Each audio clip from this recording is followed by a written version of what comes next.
Je vous fais une petite vidéo aujourd'hui pour vous parler de Stanislas, mon fils.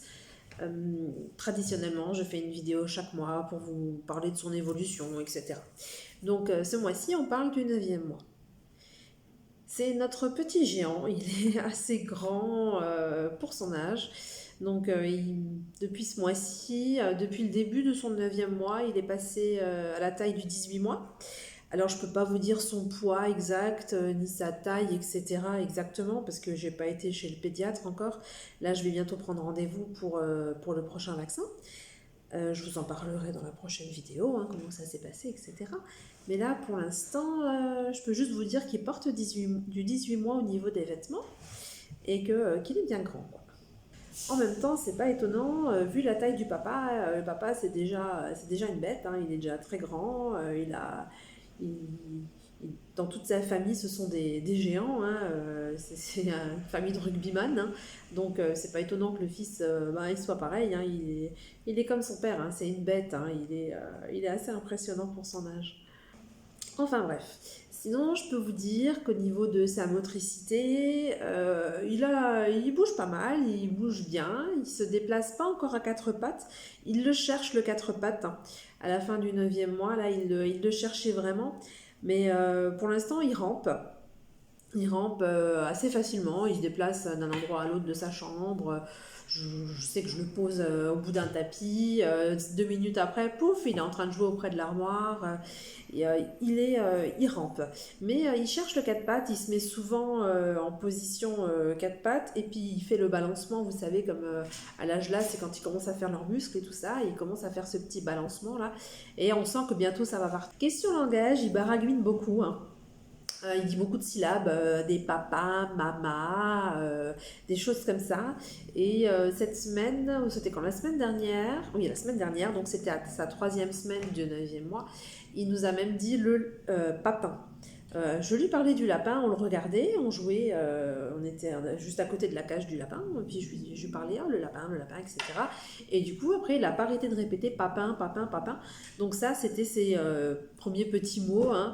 Donc il y a le papa, il dit maman aussi, mais c'est pas tout le temps le maman, hein. C'est plus quand il y a quelque chose qui va pas, quand il m'appelle, quand il y a une situation de stress, quoi. Il appelle maman. Et sinon, là, il nous a dit le papa la semaine dernière. Avant, il avait beaucoup la peur des inconnus. Maintenant, ça s'est passé. Maintenant, quand il rencontre quelqu'un, bon, il y a toujours un temps d'arrêt, un temps d'adaptation, hein, il observe, etc. Mais il a pu la frousse comme avant. Avant, quand quelqu'un rentrait dans la pièce, s'il ne le connaissait pas, il se mettait presque à pleurer. Il cherchait tout de suite du réconfort, ou il nous cherchait tout de suite nous, parce qu'il avait peur, en tout cas.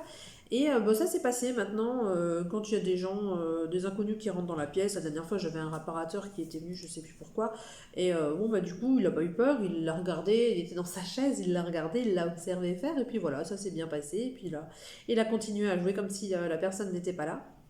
Et donc là, je me suis dit, ça y est, il a passé cette étape-là. Ce mois-ci aussi, il a commencé à faire des câlins de lui-même volontairement quand il se levait le matin ou le soir quand il est fatigué, il vient, il se blottit contre moi, chose qu'il ne faisait pas avant. Avant, il prenait les câlins, on voyait qu'il appréciait, mais il ne venait pas les chercher. Maintenant, il cherche vraiment le réconfort, le câlin, il vient se blottir contre moi. Et c'est vraiment ça, c'est un moment qui est vraiment agréable. Il a à présent choisi son doudou. Quand je le couche le soir ou pour sa sieste, il a toujours dans son lit deux doudous et quelques sucettes que je laisse traîner au cas où quand il se réveille, s'il a envie de téter un peu. Et maintenant, quand il joue avec plusieurs jouets sans problème. Même quand il va jouer des fois dans son lit, je lui mets avec de la musique et il joue pendant la journée, ça arrive. Mais quand il dort, il pousse tout et il prend toujours le même doudou et il va dormir avec. Il a choisi son petit doudou pour dormir et son objet de transition pour quand je ne suis pas là. Côté sommeil, depuis ce mois-ci, ça se passe plutôt bien. Il s'est enfin plus ou moins réglé, hein. Avant, les mois d'avant, il se réglait des fois pendant 2-3 jours et puis c'était reparti, il se réveillait la nuit, etc. Depuis ce mois-ci, c'est bon, c'est réglé. En fait, la journée, ce qui se passe, c'est que il vient avec nous, il est présent pendant 2 heures, 2 heures et demie. Ensuite, il fait une sieste de 1 heure, tout le temps, toute la journée, c'est son rythme. Et la nuit, je le couche à 20h30 à peu près. Et il revient le matin. Bon, moi, je me lève tôt hein, pour travailler sur mes vidéos et tout ça. Je me lève en général à 4h30, 5h. Parce que sinon, je ne peux pas dépasser la journée, puisque la journée, il y a les enfants, il y a la maison, il y a d'autres choses à faire.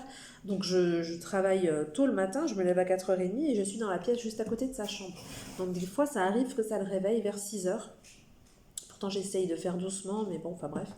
Et du coup, il dort de 20h30 à 6h, 6h30 le matin. Mais après, si j'étais pas à côté, est-ce qu'il se réveillerait plus tard? Je ne sais pas. Mais bon, c'est un bon rythme qu'il a, hein. Il se lève à 6h30, il prend son biberon, et puis à 8h30, quand je rentre du tour de l'école, hop, il se rendort pour la sieste jusqu'à 10h30. Donc, des fois 9h, 9h30, 10h, 10h30 en moyenne, c'est ça, hein. Il dort entre 1h et 2h. Et enfin bref, donc du coup, il dort quand même de 20h30 à 6h du matin, donc c'est quand même pas mal.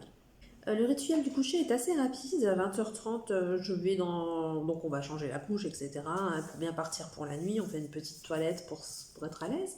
Je le mets en tenue adaptée en fonction de la température de la pièce.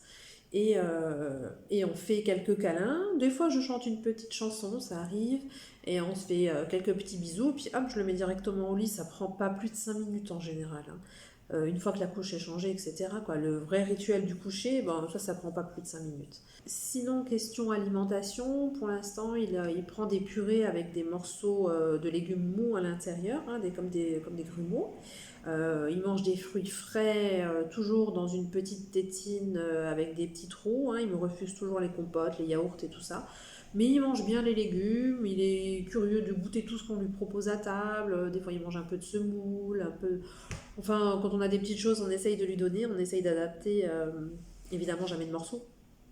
Ou j'évite les bananes, ce genre de choses, parce que, à savoir que la banane, c'est le fruit avec lequel les enfants s'étouffent le plus. Hein. Même pour les plus grands, faites attention, parce que la taille de la banane, en fait, c'est la taille de l'œsophage de l'enfant. Et il y a souvent, ça reste accroché.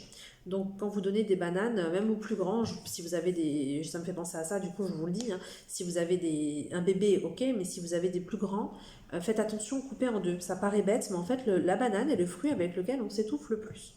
Enfin bref, à côté de ça, à côté des légumes et des fruits frais, il me boit encore beaucoup de biberons, il boit encore beaucoup de lait. Hein. Il boit un biberon le matin, à 4h, et souvent en complément à midi et le soir, un petit.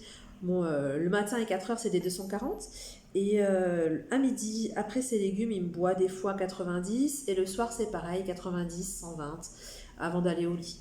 Alors évidemment, vous avez compris que le lait, c'est en remplacement du yaourt hein, ou de la compote, puisqu'il ne m'en prend pas. Pour cette vidéo, à partir de cette vidéo, je vais faire les choses un peu différemment. C'est-à-dire qu'avant, je proposais l'évolution de Stanislas et je mettais des recettes à la fin de la vidéo. J'ai vu que les recettes intéressaient beaucoup de mamans. J'avais beaucoup de retours sur les recettes de bébés. Donc du coup, ce que je vais faire, c'est que ceux qui ont envie de voir l'évolution du loulou, bah, ils regardent cette vidéo-là. Et si vous avez envie de retrouver mes recettes adaptées au 9e mois de l'enfant, je vais faire une vidéo à part. Donc si vous voulez, vous pouvez regarder ensuite la prochaine vidéo qui va sortir. Et j'aurai 4 repas adaptés au 9e mois de bébé. Voilà, ce sera tout pour ce mois-ci. J'espère que cette vidéo vous a plu. Je vous dis à bientôt pour d'autres vidéos. Et en attendant, prenez soin de vous.